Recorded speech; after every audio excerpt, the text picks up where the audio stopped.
इन तीन औरतों को नवरात्रि का व्रत भूल कर भी नहीं रखना चाहिए। दोस्तों, नवरात्रि का पर्व शक्ति, भक्ति और साधना का विशेष समय होता है।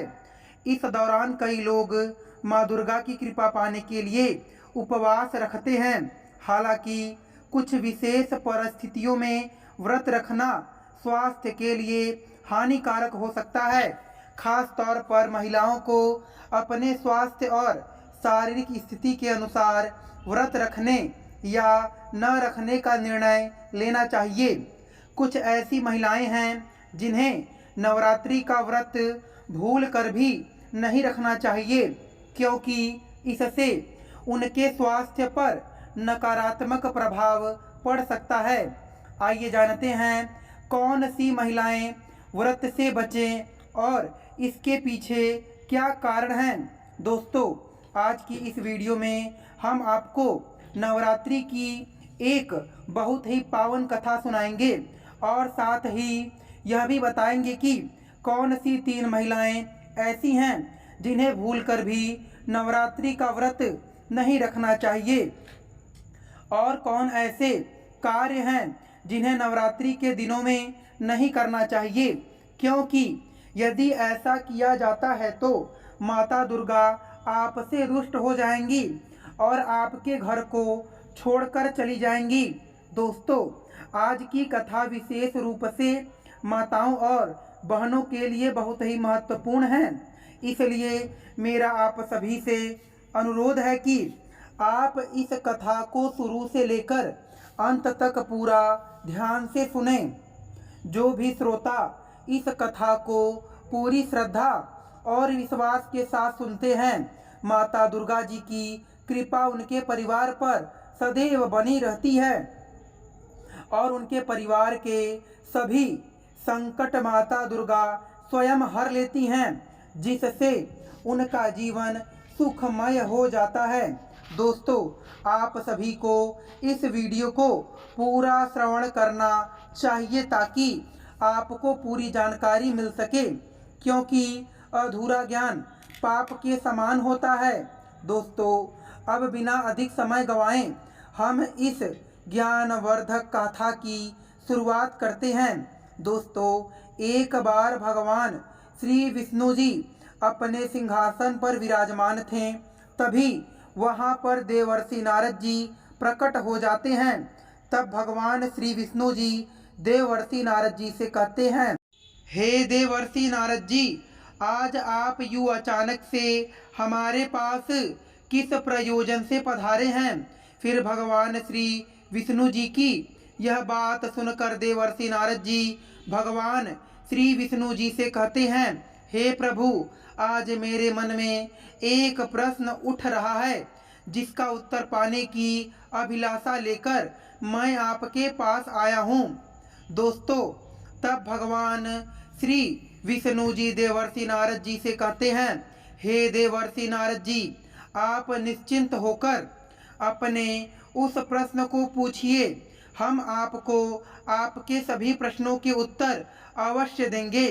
दोस्तों, फिर देवर्षि नारद जी भगवान श्री विष्णु जी से कहते हैं, हे प्रभु, मेरा प्रश्न यह है कि ऐसी कौन सी तीन औरतें हैं जिन्हें भूल कर भी नवरात्रि का व्रत नहीं रखना चाहिए और नवरात्रि में हमें कौन कौन से कार्य भूल कर भी नहीं करने चाहिए।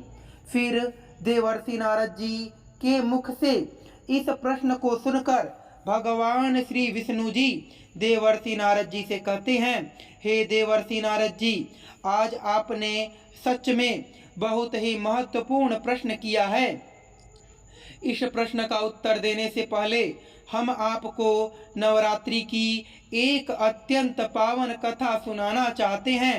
इस कथा में आपको आपके प्रश्न का उत्तर भी मिल जाएगा, लेकिन आपको इस कथा को शुरू से लेकर अंत तक पूरा सुनना होगा। तब देवर्षि नारद जी भगवान श्री विष्णु जी से कहते हैं, हे प्रभु, मैं आपको विश्वास दिलाता हूँ कि मैं इस कथा को शुरू से लेकर अंत तक पूरा अवश्य सुनूंगा और समस्त ब्रह्मांड में विख्यात भी करूँगा।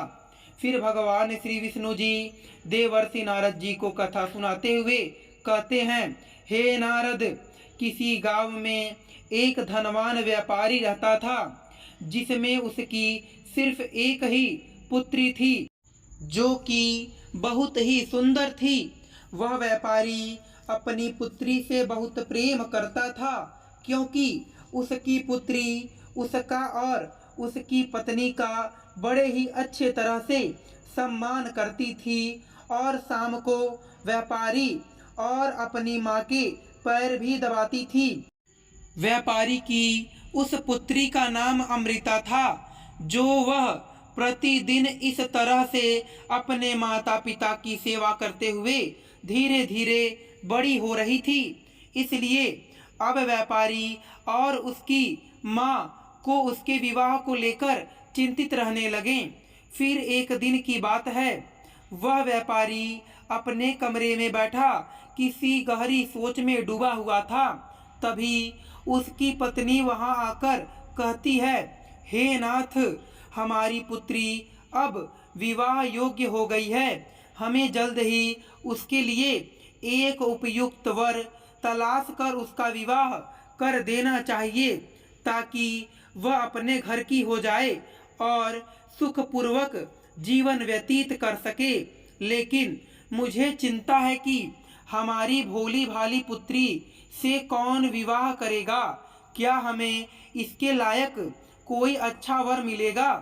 तब व्यापारी ने अपनी पत्नी की बात सुनकर कहा, हे प्रिय, मैं भी इसी विषय को लेकर चिंतित हूँ, लेकिन तुम चिंता मत करो, मैं अवश्य ही अपनी पुत्री के लिए एक योग्य वर खोज निकालूंगा।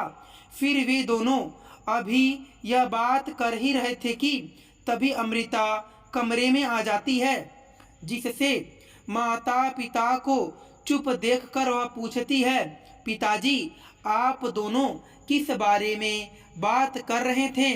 तब व्यापारी ने उत्तर दिया, बेटी, हम तुम्हारे विवाह के विषय में बात कर रहे थे। अब तुम विवाह योग्य हो गई हो। दोस्तों, अमृता यह सुनकर कहती है, पिताजी, मैं आपको और माँ को छोड़कर कहीं नहीं जाऊंगी। फिर उसकी माँ समझाते हुए कहती है, बेटी, ऐसा नहीं होता। हर लड़की को एक दिन अपने घर को छोड़कर अपने पति के घर जाना ही पड़ता है। यह परंपरा सदियों से चली आ रही है। मित्रों, माँ की बात सुनकर अमृता विलाप करने लगी, परंतु उसकी माँ उसे स्नेहपूर्वक समझा देती हैं। अगले ही दिन व्यापारी अपनी पुत्री के लिए एक उपयुक्त वर की तलाश में निकल पड़ता है, लेकिन उसे कोई योग्य वर नहीं मिलता, जिससे निराश होकर वह घर लौट आता है। दोस्तों, फिर घर पहुंचने पर उसकी पत्नी पूछती हैं, हे नाथ, क्या आपने हमारी पुत्री के लिए कोई वर ढूंढ लिया? तब व्यापारी ने उत्तर दिया, हे प्रिय, अब तक मुझे कोई योग्य वर नहीं मिला। यही सोचकर मैं बहुत चिंतित हूँ। तब उसकी पत्नी कहती है, स्वामी, मुझे आज पता चला है कि दूसरे नगर में एक प्रतिष्ठित सेठ रहता है, जिसका पुत्र सुंदर, विद्वान और माता पिता का सेवा भावी है। वह हमारी पुत्री के लिए उपयुक्त होगा। यह सुनकर व्यापारी प्रसन्न हो जाता है और सेठ से अमृता के विवाह की बात करता है। फिर कुछ ही दिनों में अमृता का विवाह बड़ी धूमधाम से संपन्न हो जाता है। दोस्तों, सेठ और उसकी पत्नी वृद्ध थे, उन्हें एक बहू की आवश्यकता थी। अमृता अपने पति के साथ सुखपूर्वक रहने लगी और अपने सास ससुर की सेवा करने लगी। वह हर कार्य निष्ठा से करती और माँ दुर्गा की पूजा अर्चना में समय व्यतीत करती। दोस्तों, धीरे धीरे उनका घर धन धान्य से भरने लगा और चारों ओर खुशहाली छा गई। दोस्तों, कुछ वर्षों बाद एक दिन अमृता का पति स्नान के बाद काम वासना से भर जाता है और अमृता के सौंदर्य पर मोहित होकर उससे संबंध स्थापित कर लेता है। इस कारण अमृता का शरीर अपवित्र हो जाता है। दोस्तों, दुर्भाग्यवश उसी दिन से नवरात्रि का महापर्व प्रारंभ हो चुका था, लेकिन इस बात से अनजान अमृता बिना स्नान किए ही माँ दुर्गा की पूजा करने लगती है, जिससे इस पवित्रता के अभाव में मोह माया उसके शरीर में प्रवेश कर जाती है और धीरे धीरे उसके घर से माँ लक्ष्मी का वास हट जाता है। अब अमृता और उसका पति प्रतिदिन भोग विलास में लिप्त रहने लगे। पति के मन में निरंतर काम वासना के विचार उमड़ने लगे। ऐसे ही कुछ दिन बीत गए, लेकिन एक दिन उसने नवरात्रि व्रत के दौरान ही अमृता से संबंध स्थापित कर लिया, जिससे इस पाप का परिणाम यह हुआ कि कुछ ही देर बाद उसका पति अचानक जमीन पर गिर पड़ा और उसके शरीर पर भयानक छाले पड़ गए। वह अचेत हो गया।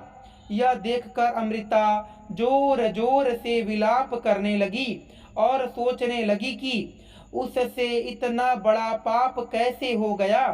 फिर उसकी सास ने विलाप की ध्वनि सुनकर वहां पहुंचकर देखा कि उसका पुत्र अचेत पड़ा हुआ है और उसके शरीर पर छाले पड़ गए हैं। यह देख वह अत्यंत क्रोधित होकर अमृता से कहती है, अरे कुलटा, अरे पापिनी, तूने यह क्या कर डाला? तूने अपने ही पति का धर्म भ्रष्ट कर दिया। फिर थोड़ी देर बाद अमृता के पति को होश आया।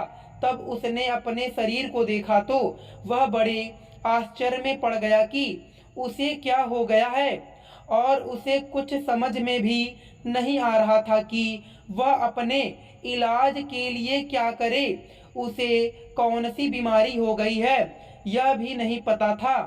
अमृता अपने पति की ऐसी दुर्दशा देखकर बहुत ही भयभीत हो जाती है।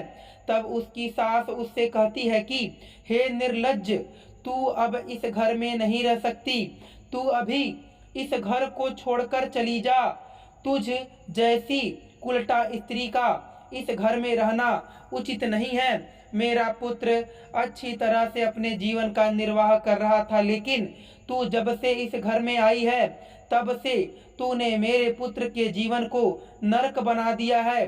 दोस्तों, अपनी सास की बात सुनकर अमृता बहुत दुखी हो जाती है और जोर जोर से विलाप करते हुए कहने लगती है कि हे सासू माँ जी, आप मुझे क्षमा कर दीजिए, क्योंकि काम वासना के वशीभूत होकर मुझसे बहुत बड़ा पाप हो गया है। लेकिन माँ जी, आप मुझे घर से बाहर मत निकालिए। मैं कहाँ जाऊंगी, क्योंकि मेरा तो इस दुनिया में मेरे पति परमेश्वर के अलावा कोई भी नहीं है, इसलिए मैं उन्हें कभी भी छोड़कर नहीं जा सकती हूँ। तब अमृता की सास उसे कहती है, तू कहीं भी जाकर मर जा, मुझे इससे कोई लेना देना नहीं है, लेकिन आज से तू इस घर में निवास नहीं कर सकती। इतना कहने के बाद उसकी सास उसे धक्के मारकर घर से बाहर निकाल देती है और दरवाजा बंद कर देती है। अमृता दरवाजे को खटखटाती है, लेकिन उसकी सास को उस पर बिल्कुल भी दया नहीं आती और वह दरवाजा नहीं खोलती।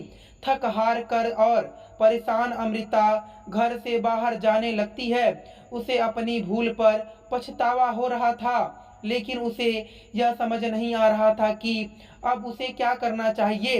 इसी सोच में वह अपने मायके की ओर चल पड़ती है, लेकिन उसे एक वन से गुजरना पड़ता है। उस दिन जब अमृता उस वन से गुजर रही थी, तब उसकी नज़र एक महात्मा जी पर पड़ी, जो अपनी कुटिया के पास स्थित एक वृक्ष के नीचे ध्यान में लीन थे। दोस्तों, महात्मा जी को देखकर अमृता सोचने लगी, क्यों ना मैं इन महात्मा जी से पूछूं कि मेरे पति को क्या हो गया है। शायद ये मेरी मदद कर सकते हैं, क्योंकि ये महात्मा जी बहुत ज्ञानी और तपस्वी लगते हैं।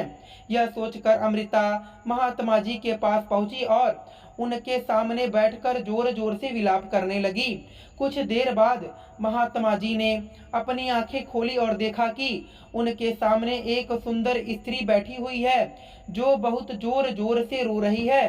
फिर महात्मा जी ने अमृता से पूछा, हे पुत्री, तुम कौन हो और क्यों रो रही हो।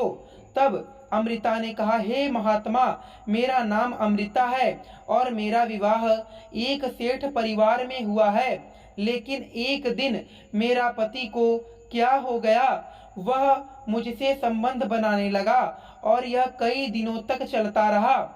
उनके मन में रोज काम वासना भर जाती थी, जिससे मेरे मन में भी काम भाव उत्पन्न होने लगे थे। फिर एक दिन मेरे पति ने मुझसे संबंध बनाए। अचानक वह बेहोश होकर गिर पड़ा और उसके शरीर पर छाले पड़ गए। फिर जब मेरी सास को यह बात पता चली तो उसने मुझे घर से बाहर निकाल दिया। मैं उससे बहुत विनती कर रही थी, लेकिन उसने मुझे धक्के मारकर बाहर निकाल दिया। अब मैं बहुत चिंतित हूँ और विलाप कर रही हूँ। कृपया बताएं, ऐसा क्यों हुआ और मेरे पति के शरीर पर छाले क्यों पड़े।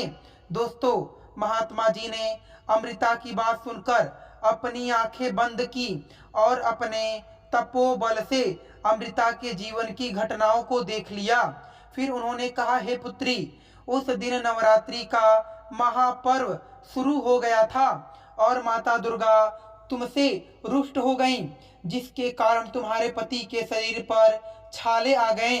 फिर अमृता कहती है, हे महात्मा, मुझसे इतना बड़ा पाप कैसे हो गया। मैं माता रानी से क्षमा मांगती हूँ, लेकिन मुझे यह जानना है कि नवरात्रि में कौन कौन से कार्य हैं जिन्हें भूल कर भी नहीं करना चाहिए। तब महात्मा जी ने कहा, हे पुत्री, यह प्रश्न प्रत्येक व्यक्ति के लिए महत्वपूर्ण है। मैं तुम्हें इसके उत्तर देता हूँ। ध्यान से सुनो। नवरात्रि के दौरान इन 5 कार्यों को भूल कर भी नहीं करना चाहिए। नंबर पहला, नवरात्रि के व्रत के दौरान मांस और मदिरा का सेवन नहीं करना चाहिए। नंबर दूसरा, नवरात्रि के दौरान किसी से भी झूठ नहीं बोलना चाहिए। नंबर तीसरा, नवरात्रि में बाल और नाखून नहीं काटने चाहिए। नंबर चौथा, नवरात्रि के दौरान शारीरिक संबंध नहीं बनाना चाहिए। नंबर पांचवा, नवरात्रि के व्रत में प्याज और लहसुन का सेवन नहीं करना चाहिए। फिर महात्मा जी ने अमृता से कहा, हे पुत्री, नवरात्रि के इन 5 कार्यों को भूल कर भी नहीं करना चाहिए। दोस्तों, महात्मा जी की बात सुनकर अमृता उन्हें प्रणाम करती है और अपने मायके की ओर जाने की बजाय अपने पति के घर लौटने लगती है। रास्ते में वह देखती है कि उसका पति उसके पास आ रहा है। जब वह उसके पास पहुंचा तो वह अमृता के चरणों में बैठकर क्षमा मांगने लगा और कहता है, मैं अपनी माँ की ओर से तुमसे क्षमा मांगता हूँ, क्योंकि इसमें तुम्हारी कोई गलती नहीं है। वह दिन मैं ही अपनी ओर से वह काम कर रहा था और मेरे साथ ऐसा हो गया।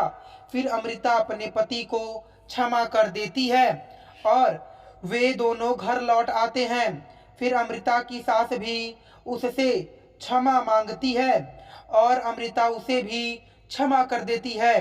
इसके बाद अमृता अपने पति की पूरी सेवा करती है और नवरात्रि के 9 दिन तक पूरे श्रद्धा और सच्चे मन से माता दुर्गा का व्रत करती है।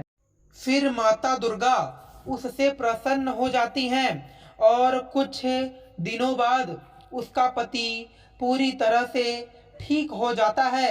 मित्रों, नवरात्रि के 9 दिन माता दुर्गा को समर्पित होते हैं। नवरात्रि में अगर कोई कन्या, वृद्ध स्त्री या दुखियारी भोजन के लिए भिक्षा मांगने आए तो उसको कभी अपमान करके मना न करें और उसे खाली हाथ न भेजें। अगर घर में कोई दासी है तो उसका भी अपमान न करें और उसे नवरात्रि में कुछ न कुछ भेंट दें। इससे माता दुर्गा अत्यंत प्रसन्न होती हैं और मनुष्य की सभी इच्छाएं पूरी करती हैं। नवरात्रि में माता रानी का व्रत और पूजन किया जाता है, लेकिन नवरात्रि के दौरान सबसे महत्वपूर्ण पूजन कन्या पूजन का होता है। माता दुर्गा नवरात्रि में व्रत और उपवास से जितनी प्रसन्न होती हैं, उससे कहीं अधिक प्रसन्न कन्या पूजन से होती हैं, क्योंकि नवरात्रि के समय कन्याओं को माता दुर्गा का स्वरूप माना जाता है और उन्हें भोग अर्पित किया जाता है। जब कन्याओं को भोग अर्पित किया जाता है तो वे प्रसन्न होकर आशीर्वाद देती हैं। कन्याओं को उपहार देने से माता दुर्गा की कृपा प्राप्त होती है। यदि कन्याएं खुशी से उपहार स्वीकार करती हैं तो इसका अर्थ होता है कि माता दुर्गा ने वह भेंट स्वीकार कर लिया है और उनका आशीर्वाद मिल गया है। दोस्तों, शास्त्रों में भी कहा गया है कि नवरात्रि में 3 वर्षों तक कन्या पूजन करना चाहिए। अष्टमी या नवमी को कन्याओं के पैर धोकर उन्हें भोजन कराना और उपहार देना अत्यंत पुण्यकारी माना जाता है। इससे घर में संपन्नता बनी रहती है और जीवन में धन धान्य की कोई कमी नहीं रहती। कन्याओं को खुश देखना माता दुर्गा को बहुत प्रसन्न करता है और वे जल्दी ही फल देती हैं। इस दौरान आप कन्याओं को छोटे मोटे उपहार और सुंदर वस्त्र दे सकते हैं, लेकिन ध्यान रखना चाहिए कि कन्याओं को काले वस्त्र न दें। दोस्तों, कन्याओं को पूजा और भोजन के बाद घर से विदा करते समय उनके चरण जरूर छूने चाहिए और उनकी इच्छाओं का सम्मान करते हुए उन्हें विदा करना चाहिए। इस समय अपनी मनोकामना भी मांगी जा सकती है, क्योंकि सच्चे दिल से मांगी गई इच्छा जल्दी पूरी होती है। दोस्तों, अब भगवान श्री विष्णु जी देवर्षि नारद से कहते हैं, हे नारद, अब मैं तुम्हें बताता हूँ कि ऐसी कौन सी 3 महिलाएं हैं जिन्हें नवरात्रि का व्रत नहीं रखना चाहिए। नंबर 1, गर्भवती महिलाएं। दोस्तों, गर्भावस्था में एक ऐसा समय होता है जब महिलाओं का शरीर और मानसिक स्थिति कई परिवर्तनों से गुजरती है। इस दौरान सही पोषण और संतुलित आहार की जरूरत होती है, क्योंकि न केवल मां के लिए बल्कि गर्भ में पल रहे शिशु के लिए भी जरूरी है। नवरात्रि के व्रत में आमतौर पर फलाहार, साबूदाना, सिंघाड़े के आटे से बनी चीजें, दूध और फल खाए जाते हैं, जो गर्भवती महिलाओं के लिए पर्याप्त नहीं होते। गर्भवती महिलाओं को आयरन, कैल्शियम, प्रोटीन और अन्य जरूरी पोषक तत्वों की अधिक आवश्यकता होती है, जो व्रत के दौरान मिलना मुश्किल होता है। इसके अलावा गर्भावस्था के दौरान शारीरिक कमजोरी, ग्रेटिस्ट समस्याएं और पानी की कमी जैसी समस्याएं हो सकती हैं। इसलिए गर्भवती महिलाओं को व्रत रखने से बचना चाहिए। वे देवी की पूजा बिना उपवास किए भी कर सकती हैं और वे संतुलित आहार ले सकती हैं। नंबर 2, अत्यधिक शारीरिक श्रम करने वाली महिलाएं। जो महिलाएं शारीरिक रूप से अधिक परिश्रम करती हैं, जैसे मजदूरी करने वाली किसान महिलाएं या वे महिलाएं जो दिन भर मेहनत वाले काम करती हैं, उन्हें भी व्रत नहीं रखना चाहिए। ऐसे कामों में उन्हें अधिक ऊर्जा की आवश्यकता होती है और व्रत के दौरान यह ऊर्जा सही ढंग से नहीं मिल पाती, जिससे वे कमजोरी, थकान और चक्कर आने जैसी समस्याओं का सामना कर सकती हैं। इसके अलावा अधिक परिश्रम के कारण शरीर में पानी और जरूरी पोषक तत्वों की कमी हो सकती है, जिससे स्वास्थ्य बिगड़ सकता है। ऐसी महिलाएं बिना व्रत किए पूजा कर सकती हैं और ज़रूरतमंदों को भोजन कराकर पुण्य कमा सकती हैं। सच्ची भक्ति वही होती है जो शरीर, मन और स्वास्थ्य तीनों का ध्यान रखे। नंबर तीसरा, गंभीर रोगों से पीड़ित महिलाएं। जो महिलाएं गंभीर बीमारियों से पीड़ित जैसे मधुमेह, हृदय रोग, किडनी की समस्या आदि, उन्हें भी नवरात्रि व्रत नहीं रखना चाहिए। इन बीमारियों में समय पर दवा और संतुलित आहार बेहद जरूरी होते हैं। व्रत के दौरान खाने पीने में कमी होने से उनका स्वास्थ्य बिगड़ सकता है। विशेष रूप से मधुमेह, हृदय रोग और किडनी रोग में व्रत रखना शरीर के लिए हानिकारक हो सकता है। यदि कोई महिला गंभीर बीमारी से ग्रस्त हो और व्रत रखना चाहती हो तो उसे पहले डॉक्टर से परामर्श लेना चाहिए। इसके बजाय वह देवी माँ की भक्ति कर ध्यान लगा सकती है और दान पुण्य कर सकती है। तो दोस्तों, आज की यह कथा समाप्त होती है। मैं आशा करता हूँ कि आपको यह कथा पसंद आई होगी और यदि आप इस चैनल पर पहली बार आए हैं तो हमारे चैनल को सब्सक्राइब कर लें। वीडियो अच्छी लगी तो वीडियो को एक लाइक कर लें। फिर मिलेंगे आपसे अगली वीडियो में। आप सभी का धन्यवाद।